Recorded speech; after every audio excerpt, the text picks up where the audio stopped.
இவளோட அம்மா அப்பா வந்து நிவின் கிட்ட சொல்லிட்டு இருக்காங்க. இந்த மாதிரி அவளுங்க 2 பேருமே வந்து பிளான் பண்ணி தான் நம்ம குடும்பத்தில வர பார்க்குறாளுங்க. எப்படியாவது அவங்க தங்கச்சிக்கு வந்து உன்னை கல்யாணம் பண்ணி நம்ம சொத்து எல்லாம் வந்து எடுக்கிறதுக்காக தான் பிளான் பண்ணியிருக்கா அந்த காவேரி அப்படின்னு சொல்லிட்டு பேசிகிட்டு இருக்காங்க. அதை கேட்டு நிவின் எரிச்சல் அடைகிறாரு. எங்க பாரு நிவின் சொன்னா கேளு, அங்கே நீ போகவே கூடாது, இப்போவே ஊருக்கு வா, நம்ம போயிடலாம் அப்படின்னு சொல்லிட்டு கூப்பிட்றாங்க. நிறுத்துங்க அப்படின்னு சொல்லிட்டு விஜய் வராரு. என்னது ஊருக்கு கூப்பிட்றீங்க? அதெல்லாம் நிவின் ஊருக்கு போகவே கூடாது, அந்த பொண்ணை கல்யாணம் பண்ணி ஆகணும். நீ யார் சொல்கிறதுக்கு அதெல்லாம் பற்றி? அந்த பொண்ணை கல்யாணம் பண்ணி ஆகணும்னு எங்கன்னா தலையெழுத்தா? அதெல்லாம் முடியாது, நிவின் வந்து வரவே மாட்டான் அப்படின்றாங்க. இங்கே பாருங்கள், சொன்னால் புரிஞ்சுக்குங்க, உங்களுக்கு ஒரு பொண்ணு இருந்தால் இந்த நிலைமையில இருந்தால் என்ன பண்ணுறதுன்னு நீங்கள் என்ன சொல்கிறீங்க அப்படின்னு கேட்குறாங்க. இங்கே பாருங்கள், இவர் வந்து அந்த பொண்ணுக்கிட்ட பழகிருக்காரு, பேசியிருக்காரு, அந்த பொண்ணு மனசில் வந்து ஆசையை வளர்த்துருக்காரு. அது உண்மையாக இல்லையா நீங்களே கேளுங்க அப்படின்னோடனே, என்ன நிவின் இவர் என்னென்ன சொல்கிறாரு? இல்லைப்பா, நான் பழகினது உண்மைதான், நான் பேசுறது உண்மைதான், அவள் விருப்பலான்னு எனக்கும் தெரியும். ஆனால் என்னால் வந்து அவளை கல்யாணம் பண்ணிக்க முடியாது.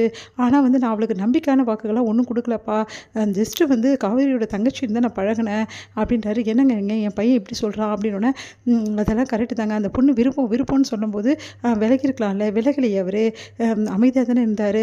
அப்போ அந்த பொண்ணு என்ன நினைப்பா? அவள் மனசில் ஃபுல்லாக நிவினை நினச்சிட்ருக்கா.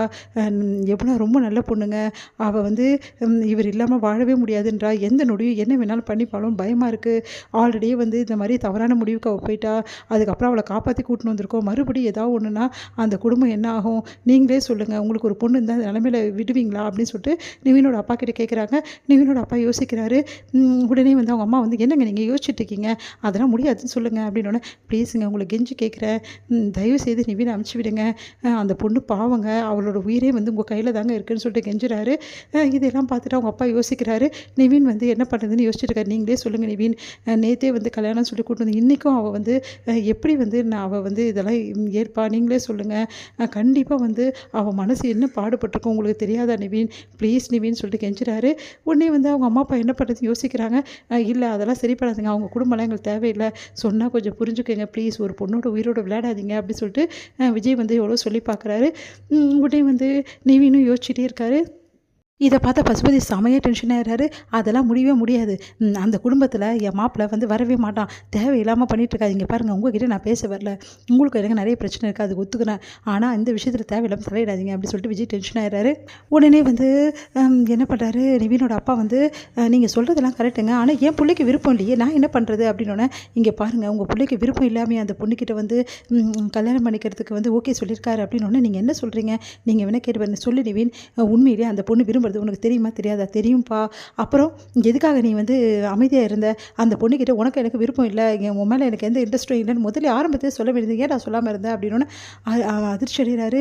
காவேரியை பற்றி எப்படி நம்ம சொல்ல முடியும், அதை சொன்னால் இவங்க எப்படி ஏற்றுப்பாங்க, இதெல்லாம் வேலைக்கே ஆகாது, அது வந்துப்பா நீ தடுமாறி இருக்க நிவின், அந்த தடுமாற்றம் தான் அந்த பொண்ணு மனசில் ஆழமாக வந்து காதலை ஏற்படுத்தியிருக்கு, நீ பண்ணது ரொம்ப பெரிய தப்பு நிவின் அப்படின்னு சொல்லிட்டு அவங்க அப்பா சொல்கிறார். அப்பா அது வந்துப்பா, என்னங்க நீங்கள் நம்ம பிள்ளை மேலே நீங்களும் தப்பு சொல்கிறீங்க, நீ அமைதியாக இருக்கியா, நியாயம்னு ஒன்று இருக்குது, அதை நம்ம கண்டிப்பாக கடைப்பிடிச்சு தான் ஆகணும், அந்த பொண்ணோட மனசில் ஆசை வளர்கிறதுக்கு நம்ம பையன் தான் காரணமாக இருக்கான் அப்படின்னும் போது அந்த பொண்ணை கல்யாணம் பண்ணிக்கிறது தப்பு இல்லை அப்படின்னோடனே, சார் ரொம்ப நன்றி சார், நீங்கள் ஒருத்தர் தான் சார் ஆதரவாக பேசுகிறீங்க, ரொம்ப நன்றி சார்னு விஜய் சொல்கிறாரு.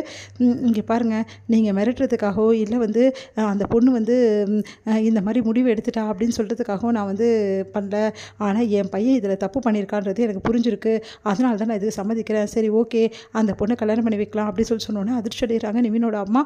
என்னங்க நீங்கள் இப்படி முடிவு எடுத்தீங்க? உடனே சமையல் டென்ஷன் பசுபதி, அதெல்லாம் முடியாது, என்ன மாப்பிள்ளை இப்படி முடிவு எடுக்கிறீங்கன்னு, நீங்கள் அமைதியாக இருங்க, என் பையனோட வாழ்க்கையில் முடிவு எடுக்க எங்களுக்கு உரிமை இருக்குது, நீங்கள் இதை தலையிடாதீங்க அப்படின்னு ஒன்று பசுபதி டென்ஷன் ஆகிறாரு. ரொம்ப நன்றிங்க நிவின், ப்ளீஸ் நிவின் கிளம்புங்க, ரொம்ப லேட் ஆகிடுச்சு, அங்கே இதோடு போனால் முகூர்த்தம் முடிஞ்சிடும், அதுக்கப்புறம் பெரிய பிரச்சனை ஆகிடும், அப்புறம் யமுனாவை எங்களால் காப்பாற்றவே முடியாது அப்படின்னோடனே, சரி ஓகே அப்படின்னு சொல்லிட்டு நிவினும் கிளம்புறாரு. இங்கே வந்து என்ன பண்ணுறாங்க, காவேரி வந்து ரொம்ப டென்ஷன் ஆகிறாங்க. அங்கே ரிஜிஸ்டர் வந்துட்டு, என்னம்மா நீங்கள் இந்த டைமுக்கு வந்து கல்யாணம் சொல்லிட்டு எங்களை டைமை வேஸ்ட் பண்ணுறீங்களா அப்படின்னு ரிஜிஸ்டர் கேட்குறாரு. அதுக்கு என்ன பண்ணுறதுன்னு தெரியாமல் யமுனாவும் காவேரியும் தவிக்கிறாங்க. நான் சொன்னேன்ல நிவின் வரமாட்டார்னு, கேட்குறியாடி, இப்போ பாரு நீ உங்கள் மாமாவும் பண்ணி வச்ச வேலையை அப்படி சொல்லிட்டு டென்ஷன் ஆகிறாங்க காவேரி. இப்போ வந்துருவாங்க சார், நான் முகூர்த்த நேரம் முடிய போதுமா, நாங்கள் போகணுமா அப்படின்னு சொல்லி புரோகிதர் சொல்லிட்டு இருக்காரு. கரெக்டாக அந்த டைமில் நிவினும் அவங்க பேரண்ட்ஸ் எல்லாருமே விஜய் எல்லாருமே வராங்க. அவங்கள பார்த்துட்டு நிம்மதி அடைகிறாங்க. யமுனா அழறாங்க. உடனே வந்து காவேரி வந்து அப்படியே வந்து கொஞ்சம் நேரம் வந்து அதிர்ச்சி அடைகிறாங்க. உடனே ஓடி போயிட்டு நிவின் வந்துட்டாரா, நிவின் வந்துட்டாரு காவேரின்னு அப்படியே விஜய் கட்டி பிடிச்சி அழறாங்க. தேங்க்ஸ்ங்க, இது முடியுது.